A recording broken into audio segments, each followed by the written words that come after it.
500 Bangladeshi infiltrator Bastar से और 350 क्वार्दा से उठा के वापस भेज दिए गए हैं। और ये देखिए, जो मैंने आपको बोला था कि अभी धीरे धीरे करके आप देखेंगे कि एक एक करके उनको उठा के बाहर फेंका जाएगा। जम्मू कश्मीर में एलजी ने बोला कि भाई 400-800 जो 2 विलेजेस के अंदर ये रोहिंग्या बैठे हुए हैं, उनका पानी और बिजली बंद कर दो। दिल्ली पुलिस एक्शन में है, बांग्लादेशियों की पहचान की जा रही है, उनकी तलाश की जा रही है। बांग्लादेश का गला घोट देंगे यार हम लोग, धीरे धीरे धीरे खत्म हो जाएगा बांग्लादेश। मैं आपको बता रहा हूं, जो बांग्लादेशियों को ये गलत फहमी है कि आपको आजादी मिल गई, कोई आजादी नहीं है।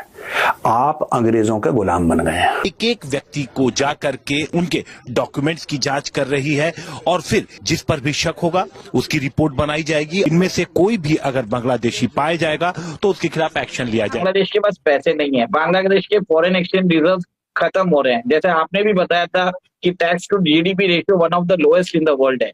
इसका मतलब ये है कि वहां की जनता टैक्स ही नहीं भर रही है।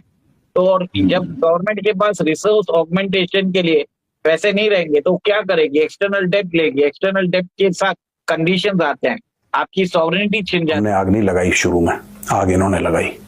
अब भड़क गई तो फिर हमें मत बोलना। Bangladeshis will be waiting for you. तुम आओ बेटा, आ जाओ आ जाओ। धीरे धीरे करके ये जितने भी इन्फिल्ट्रेटर्स इलीगली यहाँ पर घुसे हुए हैं, इनको उठा के बाहर फेंकने की कोशिश की जाएगी। इंडिया ऐसा करेगा कि बांग्लादेश के अंदर ऑटोमेटिकली वो गवर्नमेंट आ जाएगी जो इंडिया को सपोर्ट करेगी। बिल्कुल ऐसे उनको चाहिए ही ऐसा बंदा, हाँ। जो उनके मफाद के लिए हाँ। सांस में सांस ले, हाँ। उनके वो जो नारा लगाते हैं उसके साथ नारा लगाए।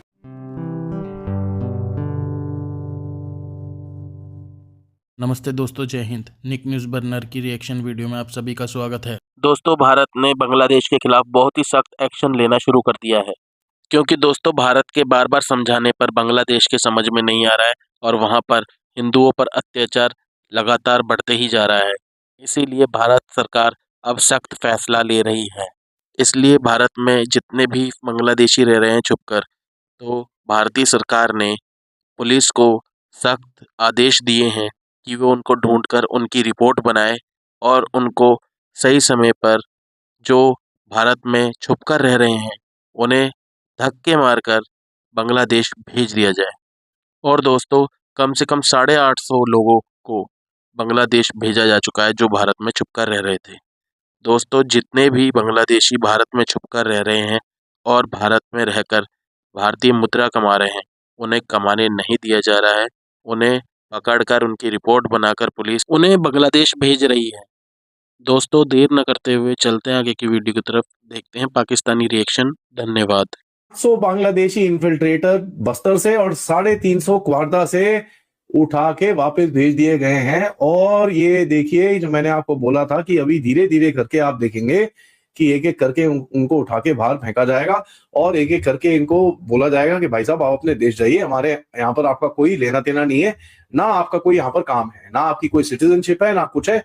आप जरा यहाँ से गायब हो जाइए, क्योंकि हम आपको यहाँ पर नहीं रखना चाहते।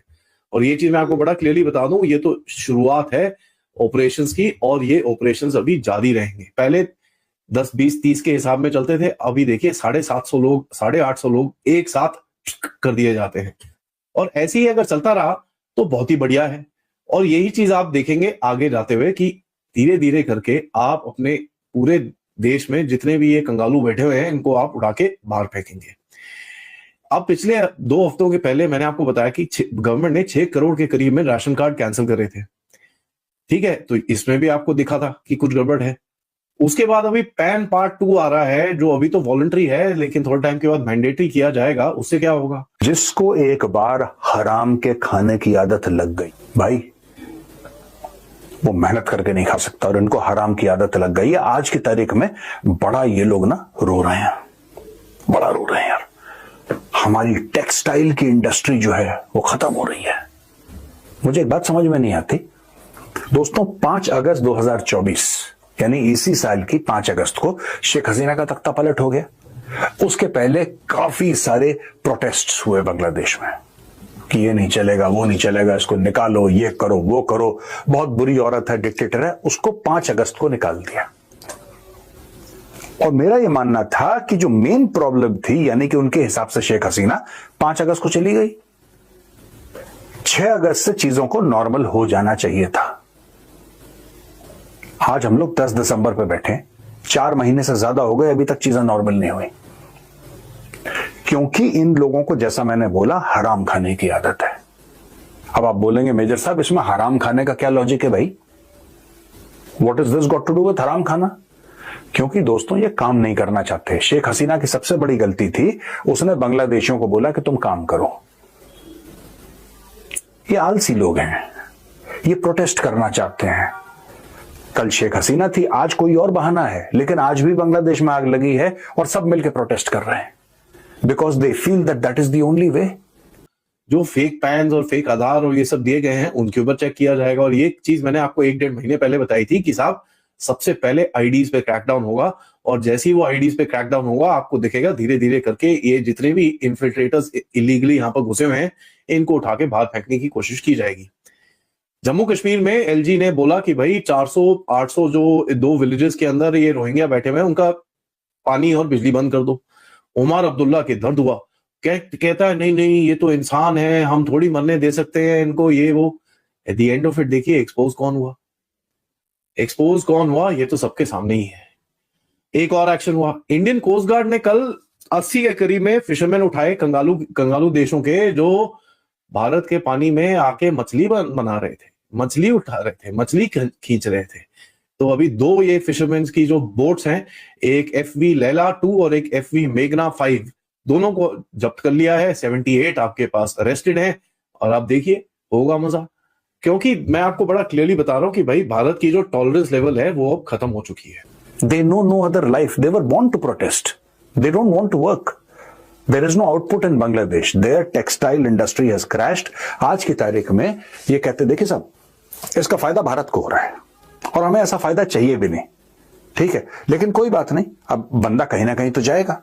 चाइना के बाद अगर कोई देश था जो टेक्सटाइल फिनिश गुड्स प्रोड्यूस कर रहा था वो बांग्लादेश था, लेकिन बांग्लादेश का मैक्सिमम रॉ मटेरियल जा रहा था भारत से, राइट? भारत से, खास तौर से गुजरात, सूरत वगैरह यहां से जा रहे थे। अब ये सब हो गया बंद, क्योंकि रॉ मटेरियल बांग्लादेश में बनता नहीं है, ये हो गया बंद। यहां से पाइपलाइन कर दी भारत ने बंद, अब वहां पे त्राही त्राही हो रही है और अच्छा है। तो दोस्तों बात यह है कि 9 दिसंबर यानी कल भारत के फॉरेन सेक्रेटरी विक्रम मिस्री जी जाते हैं ढाका बात करने के लिए बांग्लादेशियों से। वो मिलते हैं तौहीद हुसैन से, जो कि इनके फॉरेन अफेयर्स के एडवाइजर हैं, और मिलते हैं चीफ एडवाइजर जो कि मोहम्मद यूनुस हैं, दोनों से मिलते हैं। और वो कहते हैं कि यार जो माइनॉरिटीज के खिलाफ जो अटैक हो रहा है ना बांग्लादेश में, ये ठीक नहीं है यार, खासतौर से हिंदुओं के खिलाफ अटैक हो रहा है, ये ठीक नहीं है। दोस्तों अगर आपको हमारी वीडियो पसंद आई है तो प्लीज़ लाइक ज़रूर करें और साथ में शेयर करना ना भूलें। और साथ ही दोस्तों ऐसी ही लेटेस्ट वीडियो देखने के लिए हमारे चैनल को सब्सक्राइब करें, साथ ही बेल का आइकन जरूर दबाएं ताकि सबसे पहले आपको हमारी वीडियो की नोटिफिकेशन मिल सके। धन्यवाद।